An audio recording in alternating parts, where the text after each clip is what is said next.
It's all but confirmed by the big man. Dustin Poirier posted that the fight is done, pretty much confirming that he's going to be fighting Islam Makhachev next. We don't know the date, and we don't know where it's going to be. Watch when Dustin blows his title shot for a guillotine. He pulls the guillotine on Islam, flops to his back, Islam gets out of it, and just gets destroyed, dominated on the bottom, and then submitted. That would probably be the most frustrating loss in UFC history if it goes like that, and it might go like that. I mean, he pulled the guillotine on Khabib, and word on the street is Islam's a better grappler than Khabib is. Just with like pure grappling technique, it'd probably be worse to do that to Islam than to Khabib. This rumor has been going around for quite a bit, because the next contenders for Islam Makhachev are fighting at UFC 300, and Islam Makhachev wants to be a busy champion. He wants to defend his belt 3 times this year, so he's targeting June or July for his next title defense, and I think why they're going with Dustin is because the winners of UFC 300 are going to be way too banged up to fight Islam a few months after, but I think they should wait. We're only a week away from 300, and what it should have been was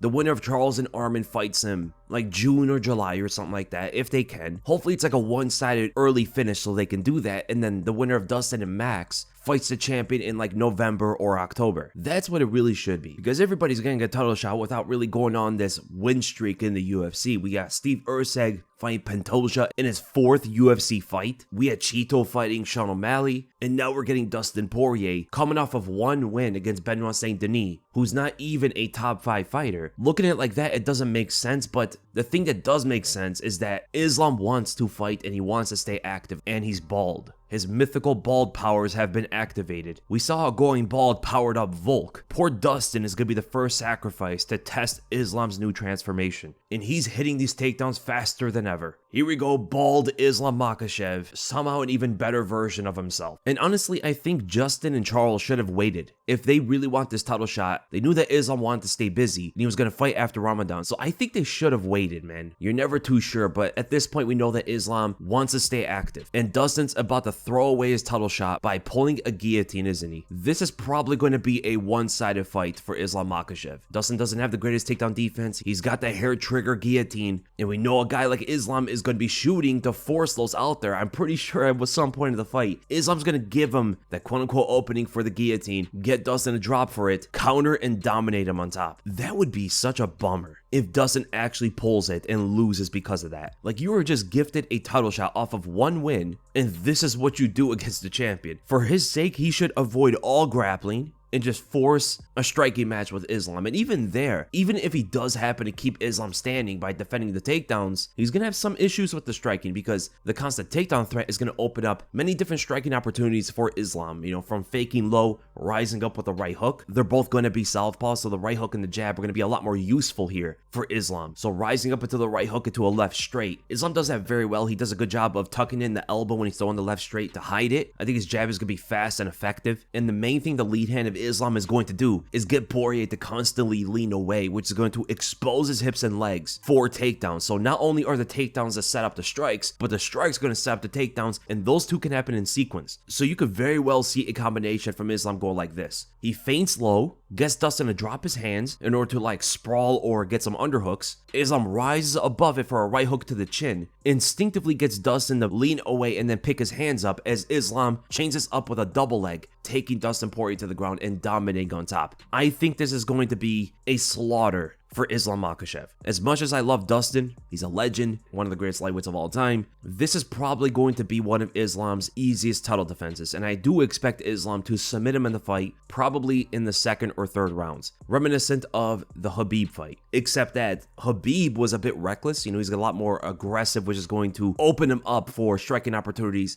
from Dustin Poirier. Islam is not reckless. Islam is very calculated and composed and waits more on the outside, which is going to force Dustin to try to chase his shots more, and that can leave Dustin open for some counters. Islam is so good on the back foot, it might even give problems to one of the best boxers in the UFC, like Dustin Poirier. So it's great to see a champion be active. It's great to see a champion want to defend his belt multiple times a year. And at least we're getting a fight here, and Dustin's going to be part of it. Dustin's amazing, but I do think Islam is going to get a definitive win here. And then fight, I think, the winner of Charles and Arman toward the end of the year. And then Gaethje, I don't know, man. This actually hurts Gaethje, I think, more than anybody else. Everything would be solved, though. Let's say Charles or Arman gets the title shot after. And then if Max beats Justin, he could go down and fight Topuria. If he loses that one, he could come back up to lightweight. Or even if he beats Topuria, he could try his hand at double champ status. So things actually play out if Justin loses to Max a lot better for the division than if Justin beats Max, which is kind of weird. Because if Justin and Charles both win,